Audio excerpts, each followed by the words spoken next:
Hi, for this one, for the 50, yeah, wheel tubs, a raised center section, access panel for fuel pump, and I'll show you how to make a dimple die for $0. Check it out, let's go.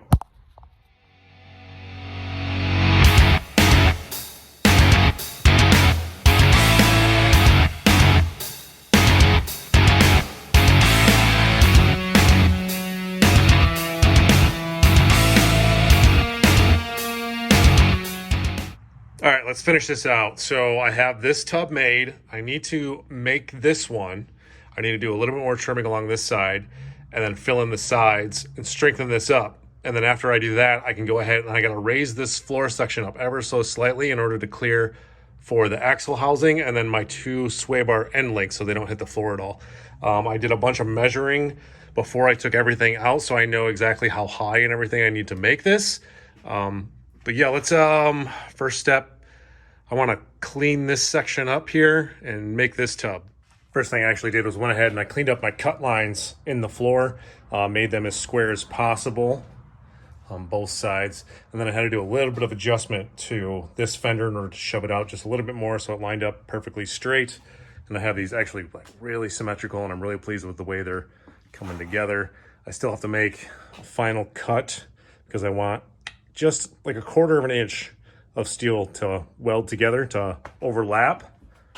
So I'm gonna go ahead, I'm gonna clean all my edges and stuff up and I'm gonna burn these in and that'll give me something to work off of for the filler pieces.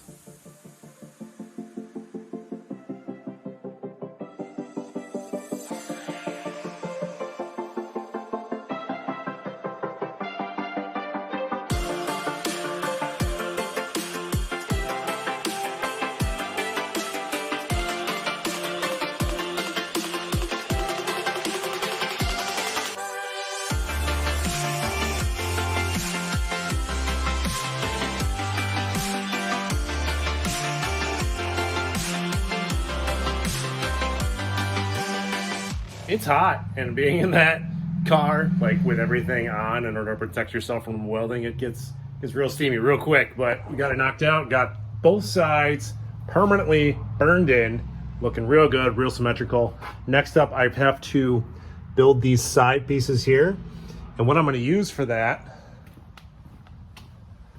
let's go over here, ow, as I stab myself. So this is what I'm gonna use. So this is a tunnel kit that I actually bought for the car because I thought that I was gonna have to have like a bunch of clearance for the 4L80. Turns out I didn't need anything. So there's just scrap left over. And I think that I can utilize this edge lip, put it on the floor, and there should be enough material here that it can go up over the fender and attach to it that way. I mean, I might have to do like 2-3 sections in order to get it complete, but that's my idea. And that's the next thing I gotta knock out. I gotta make a paper template of what I have going on inside there and kind of transfer it over to these guys here. And that should work out just fine. So yeah, let me knock that out a second and I'll update you as soon as I get them kind of like mocked in. I went ahead and actually filled in the bottom and the front part so that the floor can't move anywhere. It's kind of like locked in. And the way I'm making my template, I'm just taking some poster board and I basically just slid it in between here. I have it taped up on the top. And then down below, because I got such a clean cut line, I basically just took my hammer and just tapped it on there and it gave me a nice mark. So now I'm gonna pull this off and then go about 1/2 inch beyond that and cut this all out, and that will give me a flange to like mount to the top side, and then another 1/2 inch on the top side there in order to weld it to the fender there, and then I gotta make a filler piece for that. That's my plan anyway. I hope it works out. I hope enough metal for this, but we're about to find out when I take this template off and make it all cut up to be the right size. All right, got the passenger side all mocked up, fitting real nice. A couple clecos in there. Just gotta push this tight when I go to weld it. Only thing is I'm missing a little, the sheet of sheet metal was not big enough, so I got that little gap right there I gotta fill in. Not a big deal. I mean, this is all underneath the seat anyway, but this is gonna look nice and clean in the trunk area, that big section there. I basically took, like I said, the other side from that, flattened it out as flat as it could be, and then I traced out my template onto it, cut it out with some snips because it's a lighter gauge, and I don't know, it wasn't easy, but it's a lot better than throwing sparks everywhere. And then in order to make all my lip edges, you can see these here. I first, laid it down, traced it, pulled these up, traced it again, and that gave me a good indication of where to bend it up at. And then all these little relief cuts. And I just basically, after kind of like prying it up, hit it with a hammer and dolly until it was a good 90. And it's fitting real good. So, I don't know. I think I want to burn this one in and then work on the other side. All burned in. Man, it's fitting real nice. Yeah, I'm really, really happy with that. So now technically the template should work on this side if it's just flipped around because of symmetry, right? I guess this is going to determine and actually tell me how far I'm off on where I put these wheel tubs, but I'm just going to throw it in there and see where it lands, and hopefully I don't have to make another one. Small differences, but I'm going to run it. If it's good enough, make it a little big, trim it to fit.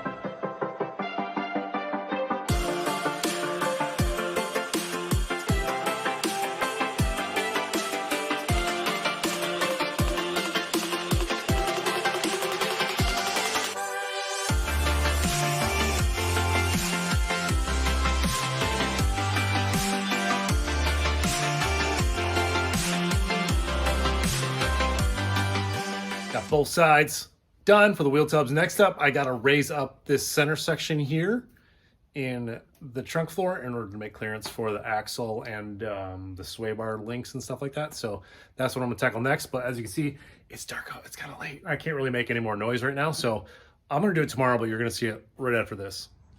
For the center section, I gotta raise it up just to be safe, on the safe side, 3 inches. I wanna maintain this section here because I think there's a lot of strength in here with these ribs and that little dome there.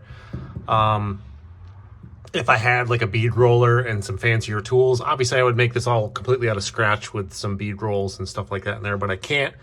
So in order to maintain strength, I think I gotta stack some metal in order to get that strength back out of it. So I have, you can see that this is my center line. I have a few cut lines made. I gotta cut this far in. So basically I'm just gonna box it up here and over. I'm not gonna go all the way because the frame actually rides right along this side here. So I don't really wanna mess with that. And being boxed like that, I think it'll add strength as well. So I'm gonna start just cutting stuff out of my way and then building back up after that. So I cut out a lot more than I had planned, but I figure if I could just start from a square box, I don't have to piece it all together. And I'm not gonna use that chunk, that size you cut out in the center section. I'll plate over the top of it. This is, okay, so when I did my rockers, yeah, they sent me the wrong ones. These are for a Plymouth, but I made them work. I basically kind of cut them, sectioned them, and bent them in order to be kind of a raised point that fits right there. I'm sorry for the loud noise, but yeah, that'll work just fine for that. And then I'll build a filler piece up front, filler pieces in those 2 sections, and then a top panel piece. But I did just come up with something that I really want to show you in order to kind of dress it up and strengthen it up a little bit. So maybe somebody already came up with this. I don't know. I've never seen it done. And I know that I wanted some kind of dimple die, and it's like, well, what if I can put a socket inside a socket? That should work just fine. So I have a 17 millimeter and a 30 millimeter bolted to the vise. So these are the screws. I believe they're an M8 on my particular vise, and I had some M8 bolts lying around from whatever LS I pulled apart whenever. Bolted them to here. I have a little bit of adjustment that I had to do in order to make sure that they lined up correctly. But as you can see, I just kind of been playing around with this, and make your own dimple dies. So I'll give you a little example of what I got going on. So, as you can see, this one already has some in there, but piece of sheet metal, just gonna put it in. I mean, your throw isn't that much, or as much as what I'd like it to be like big panels and stuff like that, but for small stuff, like this is gonna work awesome. Snug. Half turn, slight pinch. Check that out. I'm actually dorked out excited about this, and I'm gonna use this a lot. Like, not overuse it, because when you overuse it, it looks kind of weird, but yeah, awesome. So I'm gonna do a lot of the panels and stuff like that in this in order to kind of strengthen it up and get what I want, because yeah, you can't flex it. So awesome. Next thing I gotta do though, I think the filler pieces in order to fill up the back. So I'm gonna get to that right now. Here's a filler panel, first one that I had to make, and I just wanted to like play around with that Dimple Die setup that I kind of made just to see how it would look, and I like it a lot. Even though no one's ever going to see it, but that's why I put it on this panel, because I just wanted to see if it would actually look good, and I like it a lot. You know, I just made a center line mark, took another socket, and traced out where I wanted it to be, and then just kind of eyeballed it, and then dimpled each one. Looks pretty good. So now I'm just gonna burn this piece in, and it gives me a nice shelf to build everything else off of. Got my main rise piece all basically built and clecoed in. So you can see I played around with the dimple dies on that piece too. But now my goal is to make this out of one piece of sheet metal. And I already made a template out kind of to give me a rough guesstimate, because I know it's gonna need a little bit of fine tuning, a lot of bit of fine tuning. So obviously I don't have a lot of fancy shop equipment, so I just got a piece of thick aluminum angle and my wood clamps, clamped that thing down real tight against my bench. And I should be able to just like pull this up and then get the correct angle that I need. That's my goal. And then once that's in there, I can like start marking where all the trims need to be in order to get that thing like dialed in real good. Got the box all knocked out. Got some dimple dies in there to help strengthen it up. It actually worked really well. A little bit more fine tuning and some hammer and dolly work, and then I'll be ready to be burned in. I'm really pleased with this. It looks awesome, because I actually have a subwoofer box that's gonna sit like right on top of there, and I'm gonna use some like leather straps to strap it down. So I think that's gonna look so trick, because it's almost like that perfect size. So it's gonna be just, yeah. I'm excited when a fabrication project kind of comes together. But like I said, I'm gonna do a little bit more cleanup work on this and then burn it in.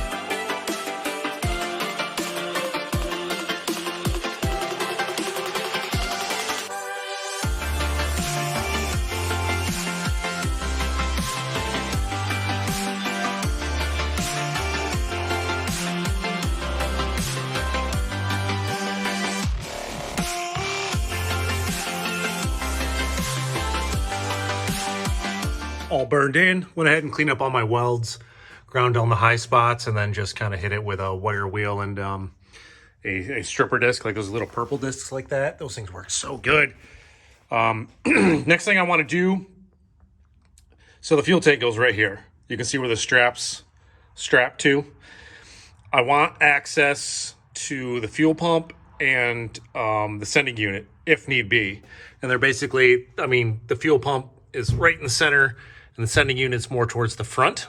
So I think I'm gonna cut a section out just beyond these ribs, put backing plates welded into the floor, and then the section that I cut out will just sit right back on top of it.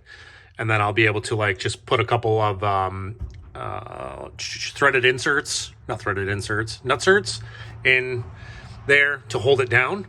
And then just make it a nice clean setup, and then edge it with some rubber or something like that. Or once I truck bend line it, I bet that'll actually fill in the gap. So yeah, I'm just gonna get this knocked out real quick, make some precision cuts, weld in some plates, and make it a panel that's removable. Got the panel surgically cut out so it can go exactly right where it needs to go. Little tip for you, I just took an 1/8 inch drill bit and drilled out my corners on each one. It'll keep the metal from splitting, because if you try to cut to each edge, you might like go over and then it will make a mess. Yeah, it's gonna work out nice, I think. I'm gonna basically make some landing tabs on each side here, weld those in, and then after I put some Herculiner, that truck bed liner back here, I'll put some threaded inserts in those tabs, and then align it with this piece, and then it'll just drop on a couple screws, flush mount screws. It's gonna look good. Have all my tabs made. I think I'm gonna, for the back one here, I'm gonna actually attach this to this one so that it can just kind of like slide in, and then it will kind of lock in place and then fall down, and then put a single bolt in on this section here, and that should hold it just fine, and just kind of like pressure fit it.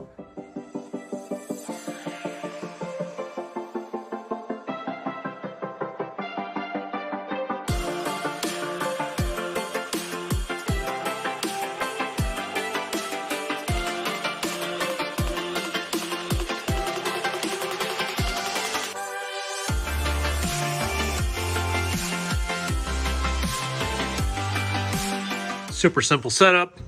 See, I got the tabs in there. It's not going anywhere. It's just kind of pressure fit in there with one bolt, Allen head. with like a fender washer over top of it so nothing can catch it and ruin it or whatever. And then I'll run a seal around there once everything's all together and ready to be finalized. But cool, now I have access to it and I don't ever have to drop the tank if I got a problem with my pump. This thing is starting to look real serious back here. Got a ton done in this one. We got the wheel tubs, got that raised up center section, a Dimple Die for $0. Are you kidding me? And then also an access panel for the fuel pump. Yeah, I'm making some really good headway on this. I'm really feeling like motivated and to get this done. Next up, actually, I have a cage. I got a 6-point roll. I don't want to call it a cage. It's a roll bar setup. But I also purchased a pipe bender or a tube bender, and a proper one, in order to fit that all in there, because I want to make some modifications to a kit that actually is for the car. So that's what we're going to tackle next. Again, if you guys made it this far in the video, hit that like, hit that subscribe. I really appreciate it. We'll see you on the next one.